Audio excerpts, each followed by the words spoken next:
On to the football, and Liverpool finally got back to winning ways in the Premier League at the weekend as they beat West Ham 2-0. Did after leaving Mo Salah on the bench, and ahead of welcome high-flying Sunderland to Anfield on talkSPORT tonight, of course. Arne Slot was asked about Mo's reaction to being left out. Of course, a player isn't happy he's not playing. He wasn't the only one who wasn't happy that he wasn't starting, I can tell you. And that's normal.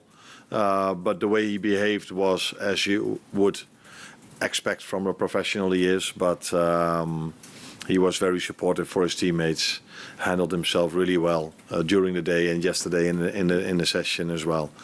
So you cannot be a player that's available every 3 days and play on that high standards if you go with your emotions.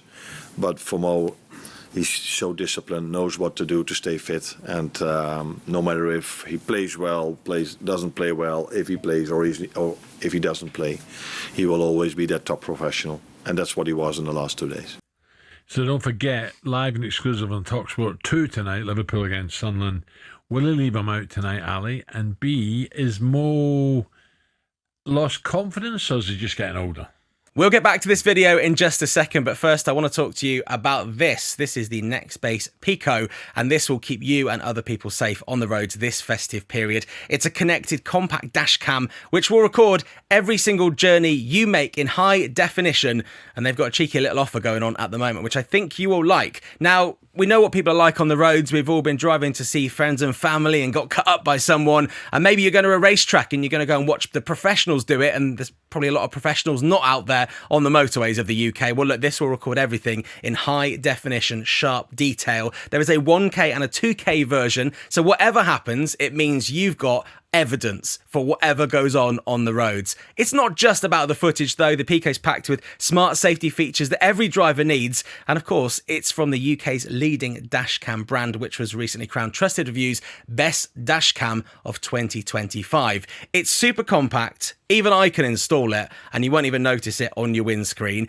Now pair it with the NextBase app, set it up, control it from there. It couldn't be simpler for you. There's even a smart parking feature that keeps an eye on your car while you're away, automatically recording if it detects any movement or impact. And trust me, my car just got hit by something in the wind and I'm livid because I didn't have a dash cam installed. Now, if the worst does happen, the emergency SOS system can alert emergency services and share your exact location to help you get help faster. And with Witness Mode Lite, you can quickly alert a friend or family member if you feel unsafe on the road, which is definitely something I reckon parents should be thinking about. And with prices starting at under £100, it's pretty obvious that this would make a fantastic stocking filler this festive period. And actually, you can save yourself 40 quid because between the 6th of November and the 3rd of December, you will get that amount off, making this £59 for the 1K version, which means you could probably put that 40 quid towards going and watching some UK racing. Loads of winter racing going on, which I'm sure you'll have a great time at. You could also treat your family to a meal, but let's face it, just look after yourself. So protect your journeys with confidence this festive season. Visit the NextBase website for more information, and also pop into Halfords, Argos, Currys and other retailers today. Stay safe, stay connected and enjoy the road ahead. Manchester is... People are saying he's lost his pace. I'm like... No, he's just going through a period, and the automatic thing is because of his age, we start asking the questions, you know, is it... But he has been truly outstanding, hasn't he? Oh, I would use the word phenomenal. I really would. I think he's been absolutely fantastic. But the man that's coming on now will tell us, but I don't think he'll start tonight either. I might be wrong. Okay, you're talking about that man. Let's get the thoughts of the Daily Mail's Merseyside writer, Dominic King. Dom, morning, Dom. Dom, how are you, mate? Good morning. How are we well, gents? Well, is he starting, Dom? What do you think? That was bright. Listen, I'm not sure. I've got the filter on for you, Al, as always. Don't worry. So listen, there's a reason why Salah not playing at West Ham has caused such a commotion in terms of people talking about it. So I did some bit of research on it. Liverpool have played 317 Premier League games since Salah signed in August 2017, right? Say that again, Dom, 317. 317 Premier League games since he signed in August 2017. He's only not featured in 17 matches. Wow. Incredible. Amazing. That is incredible. And a chunk of those 17 have been AFCON games. Yeah. It's extraordinary what he's done in terms of making himself, never mind the goals or whatever, the that's just that adds everything to him. But the durability and the professionalism and the athleticism to make himself available consistently for 8 years, off the scale. Yeah. And I think, look, he isn't playing well at the moment. He does look short, but I also think there's been a little bit of a lack of respect about him from the way people are talking about him. Oh, he's finished. Oh, his legs have gone and things like that. Yeah. I just think he's set standards that high and being so consistent that the fact that he's shown himself to be sort of human, if you want, has caught everybody by surprise. Mm-hmm. Yeah, I'd agree with that, Ali. Yeah, I think so, Dom. Looking at him, Dom, was it the start of last season or the season before? I think everybody could see actually a different shape to him. He had a physical appearance. It was last season. Was it? What? Yeah, it was last season. He'd obviously he looked stronger because he did, didn't he, mate? He did. And I take your point. I think he's been one of the greats. I don't think there's any doubt about that.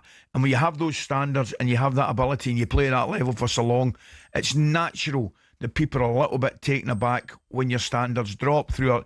Like everybody else, has a little bit of a drop in form. But my question to you would be, and it'd probably be the same question to Arne Slot, is you going through a wee period where it actually benefits him, never mind benefiting the team, it benefits him being out the side for 2 or 3 games? Well, he's leaving to go to the AFCON on December the 15th. Arne confirmed that to us yesterday. Yeah. So he's only got 4 more games that he can be available before he goes away. So I would think he'll be featuring in them at some point. And I'd also sort of like to stress something about Sunday in terms of beating West Ham. Yes, it was much needed. It was restoring a bit of balance and whatever. But West Ham aren't the best team that Liverpool are going to face this season by any stretch of the imagination. Mm-hmm. And I wouldn't be getting carried away about what they did there. And I also wouldn't underestimate the challenge that they're going to face from Sunderland this evening. I've seen Sunderland. I've seen Sunderland live 5 times in the last 8 weeks. They're fabulous. The energy out of them. They're relentless. They don't stop even when they're a couple of goals down. On Saturday was one of the best games I've been to in ages. It was a throwback in terms of the. The weather that was played in and how they went about the task. And I tell you what, they will go toe to toe with Liverpool tonight. They won't shirk anything. Who'd have thought at the start of the season, here we are, December, Sunderland would be above Liverpool in the Premier League? It is frightening. What about, I tell you what was encouraging, Isak. That finish. Lovely finish. That was beautiful. Finish. Clinical, gorgeous finish. He enjoyed that when Dommy did. It was, yeah. It was. I asked Arne about it yesterday.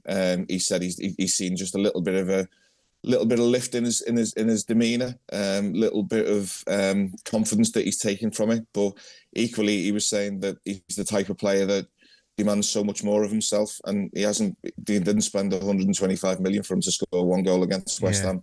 He's got to go on a run of scoring 6 or 8 now in the next 6 or 8 games, I think. Yeah. Dom, just a quick one. I know we've got to go to a break, but I mentioned to Big Al, I think Steve-O, if you want meant to be there, Steve-O dropped you in it. I think you were at Newcastle at the race. Fighting fifth. Yes, I was. I actually did both games. I went straight from Constitution Hill, seeing the race, jumped in the car and went straight over to the Stadium of Light. Yeah. Worrying for Constitution Hill, though, wasn't it? But just saying to Big Al, it was. Do you know what, Ali? Peter Beardsley had gone there. Terry McDermott had gone there. He'd gone with his son to see. Bumped into a couple of them, and they all just wanted to go and see this horse in the flesh. There was loads of people that around the place that made journeys up to Newcastle just to go and be in the presence of greatness. And it was one of the most remarkable things I've seen on a racecourse when he fell. He was cheered over he was clapped out of the paddock. He was cheered over the first, and then the explosion of sort of shock of everybody when he fell. It was incredible. Yeah. God knows where he goes next. Nicky was nearly in tears, Nicky Henderson, but we'll see. He was. Dom, brilliant. Thank you very much. Thanks, Dom. All the best, mate. Pleasure, gents.